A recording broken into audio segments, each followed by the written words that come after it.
Today I'm going to take a wee drive in the Seat Ateca SE Technology Eco TSI. It's got the 7-speed DSG automatic gearbox and it's got the 1.5 TSI EVO engine in it. You can check out those lovely diamond cut alloys, and then there's a view of the back with the new style of script on the Ateca logo. It's nice and flowing this time. And then we'll just work our way around to the front of the car. The front's one of my favourite views. It looks really purposeful from there with the grills and the fog lights down below. I think it's a really good looking car, this. You can put your views yourself down in the comments below. We've took the car out of town in a quiet driving loop, so without much further ado, what's it like to drive?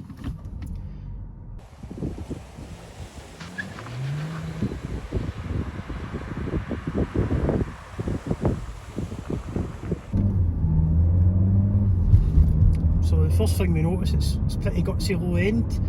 It's got the full 200 Newton meters of torque available from 1500 RPM, so it's great down the bottom end. It's got about 150 brake horsepower. The steering feels well connected. It's got nice steering feel. It fills you with confidence to drive the car. The other thing I've noticed at Seat I've got right is the brake pedal. It's very modular. It's got good braking power. Fills you with confidence when you're driving the car. And also coming back off the brake pedal, something I remember Jason Plate was saying years ago. It's not just about pressing the brake pedal, it's about how you come back off it. And this is a brake pedal you can come back off with confidence and gradually, and you can actually feel what the brake servo is doing. The car's specs are a little bit strange. It's got a mobile phone wireless charging pad down here. It doesn't have heated seats. It also doesn't have automatic wipers. It doesn't have automatic headlights. So while I've been driving this car, I've just been in the habit of leaving the headlights on, basically due to being so used to having automatic headlights now. So you've always got that fear you're going to get at night and you'll forget to turn them on. The daytime running lights, the virtual cockpits are lit up, so you've got, you wouldn't have an idea that you didn't have your lights on. So that's a great tip. If you've got a car that doesn't have automatic headlights, just leave them on. They're LEDs anyway, so the bulbs last forever, so that's not an issue.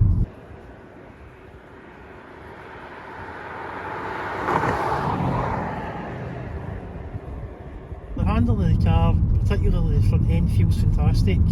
It's well damped and it copes with the weight of the engine very, very well. Very little understeer, especially at standard road speeds. You will get understeer creep in, but you need to be doing some pretty silly stuff for that to happen. The rear end of the car is a little bit more compromised. It doesn't have independent suspension at the rear. It's got a torsion bar system, so say I've saved a bit of money there. And what that does is, if you hit a bump with your left hand rear wheel, it transfers through to the right, and there can be a bit of skipping involved. Now say I've done something very clever with this car to try and mask that, and we'll get into that a wee bit later, what they've done to try and stop that from being really noticeable.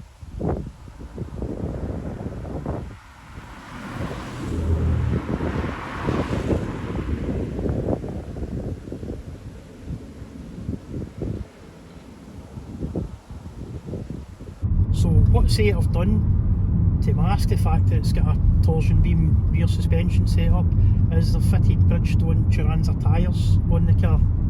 They're also 17-inch, so they're quite small wheels compared to most modern cars, and they've got quite a high profile. They've got a 55 profile on them, these tyres, which basically means that this is a 7/10 tyre. You're not going to do loads of sporty driving on this tyre because it lets go, but they do let go in a very gradual way, very predictable gradual way. One of my favourite tyres, the Turanza, basically when that starts to let go, you don't notice the rear torsion bar skipping over bumps because the tyre is kind of letting go at the same time. So the handling is compromised, but it's well masked. It makes the car very predictable having those tyres, and it fills you with confidence that the car has good grip to the road. If you were to fit a set of, for example, Pirelli P0 Corsa tyres to this car, you would really notice the weakness in that rear torsion bar, because then you've got a tyre that can absolutely grip to the road 10/10ths, and the torsion bar would really show itself up as a weakness in the suspension system of this car.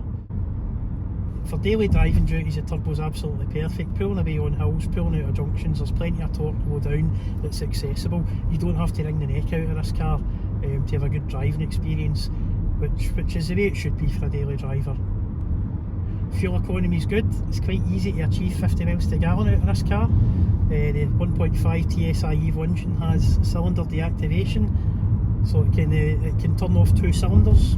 The car has it's got a 60 litre fuel tank, which combined with the economy that can be achieved with the engine, it gives you a decent range, just over 400 miles.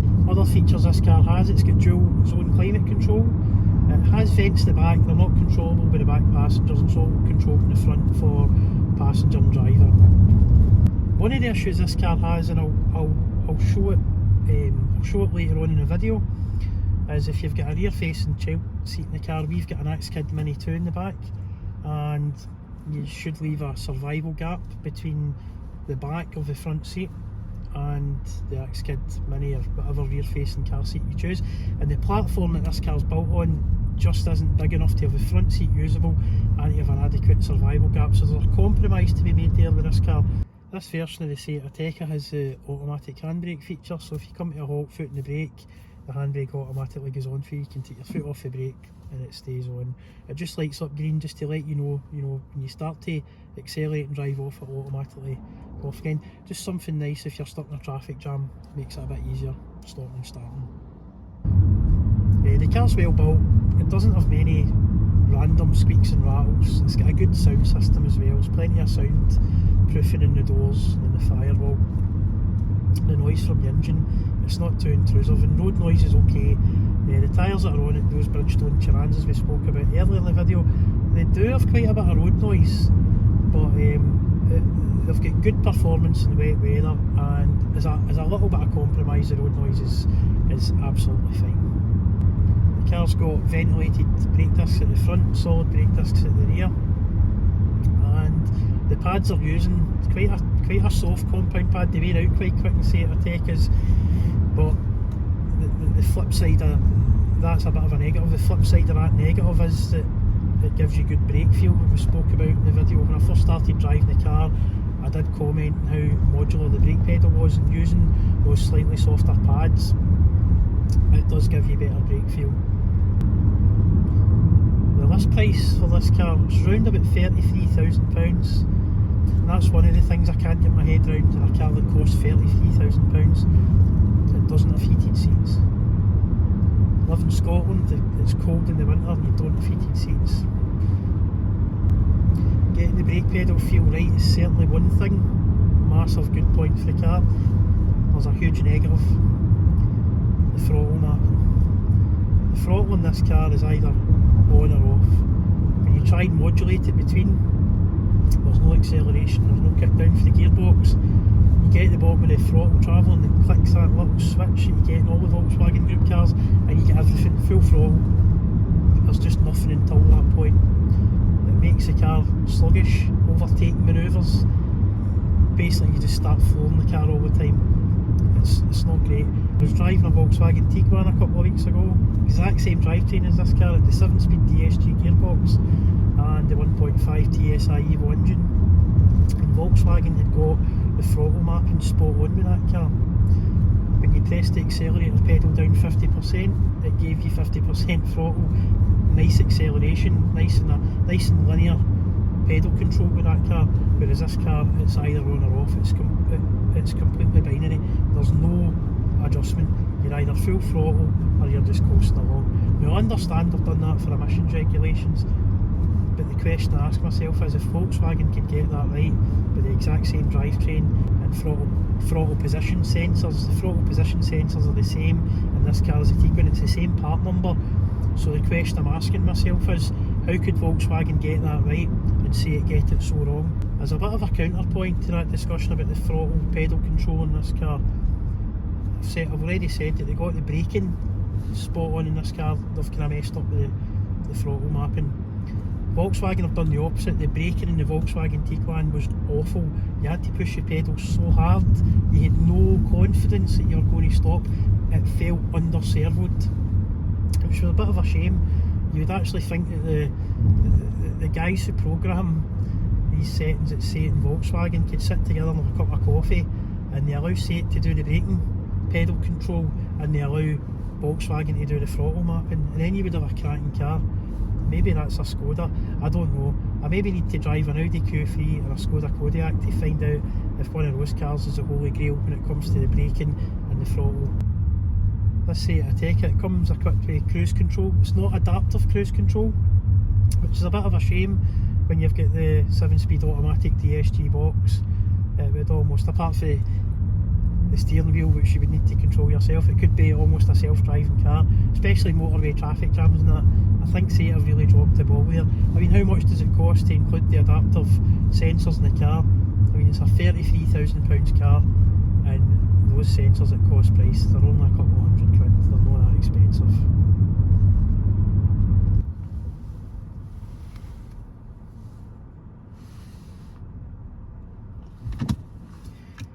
So, drive impressions of this car are generally very positive. It's a fantastic daily driver. This would have been a mid-range car at £33,000, but the way inflation's went and the way car prices have went since that thing we don't want to talk about, it's definitely the lower end of the market. It certainly feels a bit lower end inside. There's a lot of scratchy plastics, cloth seats, doesn't have heated seats, doesn't have folded mirrors. It does have some other decent luxury features like the virtual cockpit, although not the full fat version.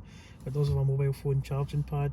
It's got plenty of USB-C ports about. It's got a pulsating engine start-stop button. It's nice. It's close to being the ideal daily driver. It just misses the mark with a couple of things that aren't included. That, to be perfectly honest, wouldn't have cost the manufacturer a lot to include in this car, but that's the way specification works these days, it seems. Is this car value for money? I would say it is value for money. As a daily driver, it's perfectly decent. It misses out on a few things that I think it should have included for the price, but the world's moved on. This is a virtual cockpit in this 2023 Ateca, and as I'll scroll through some of the different graphics. So here we've got no face, we've got no clocks at all, we've just got the speed on the centre of the screen and a kind of bar rev counter at the top. I think this is what the class is the sport mode in this car. Then you go back and we've got the speedometer dial, then we've got the rev counter dial, and if we scroll down and it says route guidance is not active, so you can get route guidance in the virtual cockpit, you just can't get the map like you can in other cars, although the hardware and the software needed to run it is actually present on the car. It must be disabled somehow. That's the survival gap you can get in the Seat Ateca when you've got the front seat in use with a normal kind of size person in it. It's not the greatest. This car also has an SOS button fitted to it. You press this button and it will connect you to a Seat dealership, then you can request breakdown cover or the emergency services be called. It's a great little idea list. It would be nice to see it appear in more cars. This is the media centre in this car. It's quite good apart from one thing, it's got gesture control and I couldn't find how to turn that off. I did have a good deep dive through all the menus, so if you swipe your hand unfortunately in front of it, you'll go for your favourite radio station to classic FM, disaster upon disasters. Apart from that, the rest's all good. It's got wireless Android Auto and wireless Apple CarPlay. The speakers sound pretty decent as well. So that was a day in the Seat Ateca SE Technology Eco TSI. If you like this kind of content, like, share and subscribe. And if you get any questions about the car, just drop them in the comments below and I'll do my best to get back to you. Thanks very much.